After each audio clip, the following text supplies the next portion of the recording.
Hi friends, எல்லாரும் எப்படி இருக்கீங்க? நல்லா இருக்கீங்களா? இன்றைக்கி எனக்கு 200 பீஸ் வந்து லட்டு ஆர்டர் வந்திருக்கு. அது எப்படி நான் முடிக்கிறேன்னு தான் இந்த வீடியோவில் நீங்கள் பார்க்க போகிறீங்க. தானியம், கேழ்வரகு இதெல்லாம் கொஞ்சம் வாங்க வேண்டியது இருந்துச்சா, எல்லாத்தையும் வாங்கிட்டு வந்துட்டோம். தனித்தனியாக போய் வாங்கிட்டு இருக்க முடியாது. அப்படியே ஒரு வேலை விஷயமா போனால் அதை முடிச்சுட்டு இதை வாங்கிட்டு வந்தாச்சு. இந்த முறை வந்து எல்லாத்துலேயும் எக்ஸ்ட்ரா வந்து போட்டு செய்ய போகிறோம். போன முறை வந்து செஞ்சது சுத்தமாக வந்து பத்தவே இல்லை.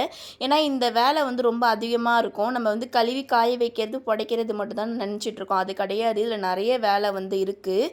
அதனாலேயே வந்து நான் மொத்தமாக வந்து செஞ்சிடலாம் சொல்லிட்டு எப்படியோ இது வந்து ஒரு 500 லட்டு கிட்ட வரும் இது நம்ம செஞ்சோன்னா. ஆனால் இப்போ வந்து 200 லட்டு தான் வந்து ஆர்டர் வந்திருக்கு. ஆர்டர் நிறைய இருக்குது தான், இருந்தாலும் செய்ய பார்த்து இதை ஃபஸ்ட்டு முடிச்சிடலாம். ஒருத்தவங்க 100 பீஸ் வந்து கேட்டிருக்காங்க. அவங்களுக்கு கொடுத்துட்டு இன்னும் ஒரு 100 பீஸ் வந்து ஆர்டர் இருக்குது. 200 பீஸ் போட்டுட்டு கூட நம்ம பொறுமையாக வந்து செஞ்சுக்கலான்னு சொல்லிட்டு இருக்கேன்.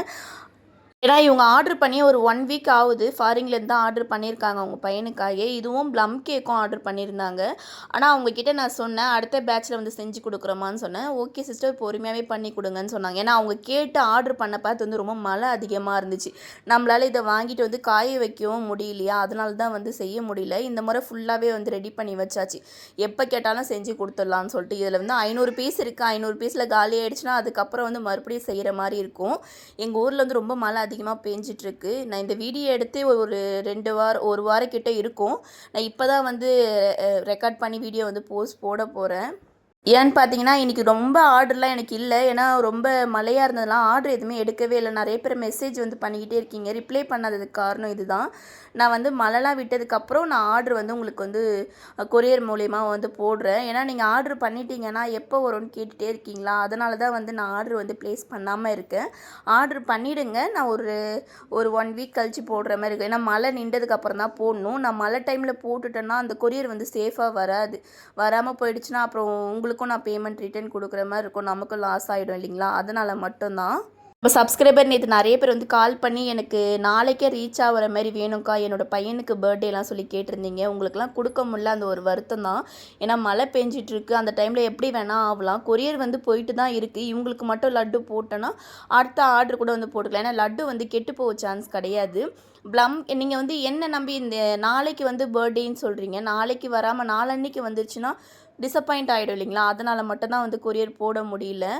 எல்லாத்தையும் நல்லா கழுவிட்டேன். கொஞ்சம் தண்ணி ஊற்றி ஊற வச்சுருக்கேன். அந்த நேரத்தில் சாப்பிட்டுட்டு வந்துடலாம்னு சொல்லிட்டு பிரியாணி ரெடி பண்ணியிருந்தேன்.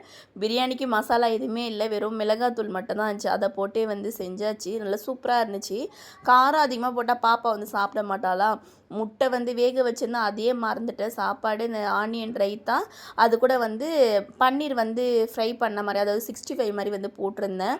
ரொம்பவே சூப்பராக இருந்துச்சு. இன்னொரு டைம் பன்னீர் பட்டர் மசாலா வந்து செஞ்சு பார்க்கணும். இந்த ஆனியன் ரைத்தா கூட சாப்பிட பார்த்து ரொம்ப நல்லாயிருக்கும். ஆனால் எக் எடுத்துக்கல, எங்கள் வீட்டுக்காரன் எடுத்துக்கல. அது என்ன தெரியல, சாப்பிட்ற நேரத்தில் எல்லாத்தையும் இருந்துச்சா, அந்த எக்கை மறந்துட்டோம். ஸோ பாப்பாவுக்கு மட்டும் வச்சு ஊட்டலாம்னு சொல்லிட்டு ஊட்டி விட்டுட்டேன். அதுக்கப்புறம் தண்ணி ஊற்றி வச்சுருந்தேன் இல்லையா, நல்லா ஊறி இருந்துச்சு. அந்த மண்ணெல்லாம் ஃபுல்லாக வந்து மேலே வந்துருச்சு. தண்ணிலாம் வந்து சேஞ்ச் ஆகிருக்கு பாருங்கள். இன்னும் ஒரு 2 டைம் வந்து அலசி எடுத்தேன்னா இந்த மண்ணெலாம் வந்து போயிடும். கரெக்டாக ஒரு 7 டைம் கிட்ட தண்ணி ஊற்றி கழுவி இருப்பேன் நான். இந்த தண்ணியை வந்து வேஸ்ட் பண்ண தேவையில்ல. மாடு, செடிலாம் நிறைய வச்சுருந்திங்கன்னா அந்த மாதிரி வந்து ஊற்றி விடலாம் நீங்கள். கழுவ ஒரு மாதிரி பிளாக் ஆகிட்டே இருந்துச்சு. அப்போ தான் நினச்சேன், இதில் நம்ம வந்து கருப்பு உளுந்து வந்து சேர்த்துருக்கோம், ராகி சேர்த்துருக்கோம், அந்த கலராக கூட இருக்கலாம் இல்லையா. நான் ஒரு 7 டைம் கிட்ட கழுவிருப்பேன். அந்த 7 டைமுமே வந்து கருப்பாகவே இருந்துச்சு. கருப்பு உளுந்து வந்து இங்கே வந்து நிறைய வந்து கிடைக்காது. ஒரு சில இடத்துல மட்டும் தான் வந்து கிடைக்கும். எல்லா இடத்துலையுமே வந்து உடச்ச உளுந்து மட்டும் தான் வந்து இருந்துச்சு. நான் போய் கேட்ட கடையில் எல்லா இடத்துலையுமே உடச்ச உளுந்து தான் இருக்குன்னாங்க. ஆனால் இதில் வந்து நம்ம கருப்பு முழு உளுந்து இருக்கும் இல்லையா, அதுதான் வந்து போட்டு வந்து செய்யணும். தோல்லாம் எடுக்காமல் அப்படியே வந்து செய்யணும். ஏன்னா அதில் தான் வந்து சத்தே இருக்குது. நல்லா கழுவி எடுத்தாச்சு. ஃபுல்லாக மண் அப்படியே அந்த வாளிலே கீழே வந்து தங்கிருச்சு. தண்ணிலாம் வந்து நின்றுச்சு. அதனால் இப்போது ஒரு 2 டைம் கழுவி எடுத்துகிட்டு வந்திருக்கேன். மாடியில் வந்து காய வச்சிடலாம். ஒரு காட்டன் துணியில் நல்லா விரித்து நல்லா காய வைக்கணும். அதுக்கப்புறம் புடச்சி எடுத்தோன்னா எல்லாம் தூசியும் வந்து போயிடும். இதை மட்டுமே நான் ஒரு 3 நாள் கிட்ட வந்து காய வச்சு எடுத்திருப்பேன். ஏன்னா வந்து சூட்டாக தான் வந்து அதை புடச்சி எடுத்தோன்னா அதில் இருக்க வந்து அந்த தூசிலாம் இருக்கும் இல்லைங்களா, அந்த அரிசியில் இருக்க திப்பி, கோதுமையில் இருக்க அந்த கம்பு, நிறைய தேவையில்லாததெல்லாம் வந்து இதில் இருக்கும். அதெல்லாம் வந்து புடைக்க பார்த்து வந்து போயிடும். வந்து இதை அன்றைக்கே வந்து காய வச்சு எடுத்து புடைக்க மாட்டேன். ஒரு 3 நாள் கிட்ட வந்து இதை வெயிலில் காய வைப்பேன். இன்றைக்கி காய வச்சு எடுத்துட்டேன்னா இன்னொரு நாள் காய வைப்பேன். இன்னொரு நாள் காய வச்சு 3ஆவது நாள் மட்டும்தான் வந்து இதை வந்து க்ளீன் பண்ணி எடுக்கிற மாதிரி இருக்கும். நம்ம காய வைக்கிற நேரத்தில் தான் வெயில் வந்து நல்லா வரவே வராதுங்க. மற்ற நேரத்தில் நல்லா வெயில் ரொம்ப பொழக்கும். எதனா அரிசி இந்த மாதிரி ஏதாச்சும் காய வைக்கிறதுக்கு மாடிக்கு வந்தாலே அந்த நேரத்தில் வந்து வெயிலே வந்து அதிகமாக வராது. இப்போ தான் ஏதோ வெயில் வருது. காய வச்சுட்டு கீழே போய் வேலைலாம் இருந்துச்சுன்னா அதெல்லாம் முடிச்சு வச்சிடணும். நல்ல வேளை நான் இன்றைக்கே வந்து காய வச்சு எல்லாத்தையும் ரெடி பண்ணிவிடுவேன். ஏன்னா இன்னும் 2 நாள் நான் அதாவது இன்றைக்கி வந்து ரொம்ப மழை அதிகமாக பேஞ்சிட்ருக்கு. நான் இந்த வீடியோ எடுத்து ஒரு வாரம் ஆகுது. மழை அதிகமாக பெய்யறனால அப்போ நான் காய வச்சுருந்தேன்னா அவ்வளோதான். என் பொண்ணு பாருங்க, நான் வேலை செய்கிறேன்னா அதே மாதிரி அவளும் வந்து என் கூட சும்மா செஞ்சுட்டு உட்காந்துருக்கா. அது எதுக்குன்னே தெரில, அவள் எடுத்துகிட்டு போயிட்டு வச்சிட்ருக்கா. இது வந்து காய வச்சு மாடியில் காய வச்சுட்டு வந்தாலே ஃபுல்லாக எறும்பு வந்து அந்த பருப்பில் வந்து வந்துடுதா. அதனால் என்ன பண்ணுறேன், இது மேலே ஒரு இதை போட்டு அந்த குண்டானை வச்சிட்டோன்னா எறும்பு வராது. அப்படியே வர மாதிரி இருந்தால் இதை சுற்றி ஒரு 4 பக்கமும் அந்த சாப்பீஸ் மட்டும் போட்டு விட்டோன்னா எறும்பு வராது. பாருங்கள் எந்த அளவுக்கு மழை பெஞ்சிட்ருக்குன்ட்டு. நான் 2 நாளைக்கு முன்னாடியே வந்து நல்லா காய வச்சு எல்லாத்தையும் எடுத்து வச்சுட்டேன். இப்போ இன்றைக்கி தான் வந்து புடைக்கிறதுக்கு உட்காந்துருக்கேன். வந்து இது சூட்டோடு சூடாக வந்து புடச்சி எடுத்தால் தான் வந்து அந்த தூசிலாம் வரும் போல். ஆனால் இப்போ வந்து ஆறி தான் இருக்குது. இருந்தாலும் நம்ம க்ளீன் பண்ணுவோம், கல் மண்ணெலாம் இருக்க போகுதுன்னு சொல்லிட்டு ஒரு தடவை நல்லா க்ளீன் பண்ணிக்கலாம். இதில் நான் வந்து சலிக்கிறேன் இல்லைங்களா, இதில் வந்து ஒரு 2 டைம் வந்து பண்ணுவேன். தனித்தனியாக பிரித்து எடுத்துருவேன். அதாவது உளுந்தியும் சிகப்பரிசி வந்து நிறைய சேர்த்துருக்கோம். இன்னொன்று வந்து பிளாக் ரைஸ் சொல்லுவாங்க இல்லையா, அதுவும் சிகப்பரிசி 2மே வந்து சேர்த்துருக்கேன். நான் இதில் அதிகமாக சேர்த்துருக்கேன். ஏன்னா பெண்கள் வந்து நல்லது இல்லையா உடம்புக்கு. நம்ம வெறும் அந்த சிகப்பரிசியை வச்சு ஏதாச்சும் ஒரு புட்டு ஏதாச்சும் செஞ்சு சாப்பிட்டோன்னா அந்த நேரத்தில் நமக்கு வந்து சாப்பிட பிடிக்காது. இந்த மாதிரி லட்டுவாக இருந்துச்சுன்னா நமக்கு வந்து பிடிக்கும். அதனால தான் வந்து இது நிறைய நான் சேர்த்துருக்கேன். ஆனால் நம்ம வந்து லட்டு இதில் 12 வகையான தானியங்கள் சேர்த்துருக்கோம் இல்லைங்களா, அதனாலேயே வந்து இந்த லட்டு வந்து நல்லா இருக்குமா நல்லா இருக்காதா நினச்சி தான் இந்த பிஸ்னஸில் நான் இந்த லட்டு வந்து ரெடி பண்ணோம். ஆனால் வாயில் வச்சதும் கரைஞ்சி போதா. வெண்ணெய் புட்டு சாப்பிட்டா எப்படி இருக்கும் அந்த மாதிரி இருக்குன்னு சொல்லிட்டு நம்ம சப்ஸ்கிரைபரே வந்து வாங்கி சாப்பிட்டுட்டு சொன்னாங்க. ரொம்பவே சூப்பராக இருந்துச்சு. அந்த ஃபீட்பேக்லாம் பார்க்கும்போது அவ்வளோ ஒரு ஹாப்பினஸ்ங்க. நம்ம ஒரு விஷயத்தை வந்து பண்ண பார்த்து அதை 4-5 பேர் சாப்பிட்டுட்டு அதை சொல்லுவாங்க பார்த்தீங்களா, அதை பற்றி அப்போது ஒரு கிடைக்கும் பார்த்தீங்களா ஒரு மகிழ்ச்சி, அந்த மாதிரி வந்து எனக்கு இருந்துச்சு. இதை நான் இன்னமும் ஹாப்பியாக தான் வந்து பண்ணிகிட்ருக்கேன். அதுக்கெலாம் காரணம் நீங்கள் தான். நான் வந்து கருப்பு உளுந்தில் வந்து லட்டு செஞ்சுருக்கேன். அதேமாரி வந்து வெள்ளை உளுந்து இருக்கு இல்லையா, அதுலேயுமே வந்து செஞ்சுருக்கேன். மற்ற ஐட்டம்லாம் போட்டு செஞ்சது கிடையாது. ஆனால் இந்த முறை வந்து நம்ம எல்லா தானியமும் வந்து போட்டு செய்யணுன்றதுக்காக தான் இதை நான் ஆரம்பித்தேன். ஆனால் உண்மையாக சொல்கிறேன், ரொம்பவே சூப்பராக இருந்துச்சு. அந்த ஒரு லட்டு சாப்பிட்டது அந்த முந்திரிலாம் வந்து அந்த நெய்யில் வறுத்து போடுறதுனால நல்லா சாப்பிட்றதுக்கே அவ்வளோ சூப்பராக இருந்துச்சு. 2த்தையும் ஒன்றா போட்டு கழுவி காய வச்சாலும் இதை தனித்தனியாக பிரித்து தான் நான் புடைக்கிற மாதிரி இருக்கும். ஏன்னா உளுந்து அரிசி சேர்த்துருக்கோம் இல்லையா, அரிசியிலும் சிகப்பரிசியும் அந்த பிளாக் ரைஸும் வந்து சேர்த்துருக்கோம். அது 2த்தையுமே வந்து சேர்க்க பார்த்து நல்லா வறுபடணும். எனக்கு இது வறுக்கிறதுக்கே 2 மணி நேரம் ஆச்சு. ஏன்னா நான் தனித்தனியாக பிரித்து எல்லாத்தையும் வந்து வறுத்துருப்பேன். ஏன்னா கொஞ்சம் வறுக்காமல் விட்டு நம்ம அதை மிஷினில் கொடுத்து அரைச்சிட்டோன்னா குழந்தைங்க சாப்பிடப்போ அது வயிற்று வலி எதனா உண்டாக்குறதுக்கு வாய்ப்பு இருக்குது. அதனாலே பார்த்து எல்லாத்தையும் வந்து குட்டி எந்த கல்லுலாம் எதுவுமே இல்லை. ஏன்னா நான் அது ஃபுல்லாக பேக்கெட்லேருந்து வாங்கினேன். லூஸில் இருந்தால் கூட கல்லுலாம் வந்து இருக்கும். இது வந்து நம்ம ஃபுல்லாக பேக்கெட்லேருந்து வாங்கினதுனால கல் எதுவுமே இல்லை, தூசி கூட அதிகமாக இல்லை. கழுவு பார்த்தே எல்லாமே போயிடுச்சு. அதனால இப்போ புடச்சி எடுத்தேன். நம்ம அந்த இது வரகரிசி திணையெல்லாம் சேர்த்துருக்கோம் இல்லையா, அதில் இருக்க டஸ்ட்டெல்லாம் வந்து சலிக்க பார்த்து எல்லாமே கீழே வந்து கொட்டுற மாதிரி இருந்துச்சு. அவ்வளோதான், மற்றபடி தூசிலாம் வந்து வரவே இல்லை.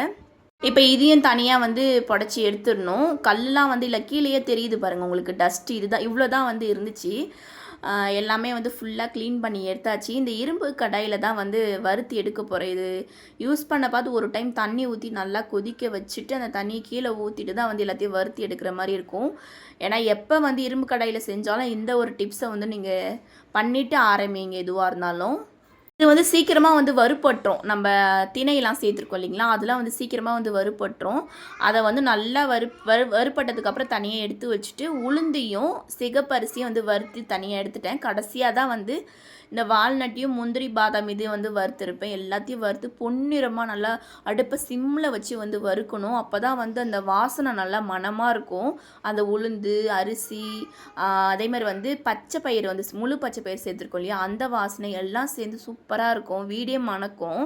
இது கொஞ்சம் நேரம் ஆற வச்சதுக்கப்புறம் மிஷினில் கொடுத்து அரைச்சிட்டு வந்துட்டாங்க. இப்போ நல்லா வந்து ஸ்லைஸாக இருக்குது. இருந்தாலும் நம்ம ஒரு டைம் வந்து நல்லா எப்படி சொல்கிறதுனா நல்லா மாவு வந்து நல்லா அரைப்பட்டு இருக்குது, பவுட்ராக இருந்துச்சு. சத்து மாவுக்கு வந்து ரெடி பண்ணலையா அந்த மாதிரி தான் இருந்துச்சு. ஆனால் சத்து மாவுக்கு வந்து கழுவி காய வச்சு அப்படியே வந்து ரெடி பண்ணிவிடுவோம். ஆனால் இது வந்து நம்ம இப்படி வந்து செய்வோம். மழை வந்து இன்னும் பேஞ்சிட்டு தான் இருக்குது. அதுக்குள்ளே வந்து செஞ்சு முடிச்சிடலாம்னு சொல்லிட்டு செய்யறதுக்கு ஸ்டார்ட் பண்ணிட்டேன்.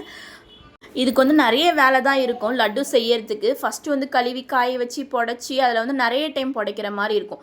ஒரு டைம் வந்து புடச்சிட்டோன்னா கீழெல்லாம் வந்து டஸ்ட்டு வந்து இருக்கும். நான் சலிக்கிறது மூலிமா வந்து புடச்சோன்னா கல் தூசிலாம் வந்துடும். இருந்தாலும் குட்டி குட்டி பவுடர் மாதிரி, அதாவது இந்த ரவையில் இருந்த பவுட்ரு இதெல்லாம் இருக்கும் இல்லைங்களா, அதெல்லாம் வந்து சலிக்க பார்த்தா வந்து வரும். நிறைய வேலை வந்து இருக்கும். இப்போ மறுபடியும் நான் வந்து இந்த மாவு வந்து சலிச்சு தான் வந்து நாட்டு சக்கரை ஆட் பண்ணணும், கீ ஆட் பண்ணி செய்ய ஆரம்பிக்கணும். அது காற்று போகாத வந்து பார்த்துக்கணும். காற்று போகாமல் இருந்தால் தான் அது நல்லாயிருக்கும் மாவு. இப்போ நான் இது எல்லாத்தையும் சலிச்சுட்டு எல்லாத்தையும் ஆட் பண்ணிக்கலாம். நல்லா வந்து பவுட்ராக வந்து அரைச்சிருக்காங்க. இருந்தாலும் வந்து இல்லை திப்பி ஏதாச்சும் இருக்க சான்ஸ் இருக்குது இல்லையா, அதனாலே வந்து ஃபுல்லாத்தையும் வந்து சலிச்சு தான் வந்து நான் ரெடி பண்ணுவேன்.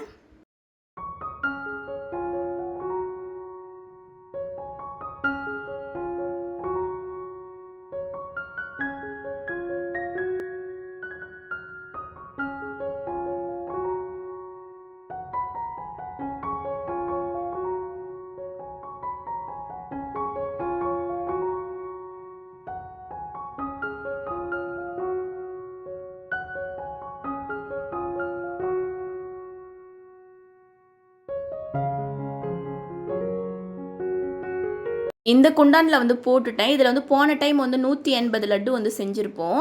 அது ஃபுல்லாகவே வந்து எல்லோரும் ஒரு 10, 20ன்னு வாங்கிட்டாங்களா, அது ஃபுல்லாகவே வந்து காலியாயிடுச்சு.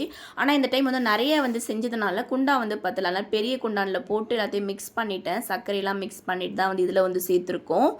இது எதுவுமே வந்து சிக்கல் வாசனையே வராது. அதே மாதிரி வந்து அரிசிலாம் வந்து வறுபட்ட பச்சை ஸ்மெல்லாம் இருக்கும் இல்லையா, அந்த எந்த வாசனையுமே இருக்காது. ஃப்ரெஷ்ஷாக இருக்கும் ஒரு லட்டு. இந்த நீங்கள் ஒரு லட்டு சாப்பிட்டிங்கன்னா வாயில் வச்சது கரைஞ்சி போகும். அவ்வளோ சூப்பராக இருக்கும். இல்லை நம்ம என்ன சேர்த்துருக்கோன்னு கூட தெரியாது. ஆனால் இது ஃபுல்லாகவே நம்ம ஹெல்த்தியான பொருள் மட்டும் தான். சிகப்பரிசி சேர்த்துருக்கோம், அதேமாதிரி வந்து கைக்குத்தல் அரிசி நிறைய வந்து ஆட் பண்ணி வந்து இதில் செஞ்சுருக்கோம். ஃபுல்லாக லட்டு வந்து பிடிச்சி எடுத்தாச்சு. நீங்கள் நம்ம சேனலை சப்ஸ்கிரைப் பண்ணாமல் பார்த்துட்டு இருந்தீங்கன்னா சப்ஸ்கிரைப் பண்ணிக்கோங்க. அப்போ தான் நான் போடுற வீடியோ உங்களுக்கு நோட்டிஃபிகேஷனாக வந்து சேரும். வேறு என்ன வீடியோ வந்து போடலாம்னு சொல்லிட்டு எனக்கு கமெண்ட்டில் சொல்லுங்கள். பாய்.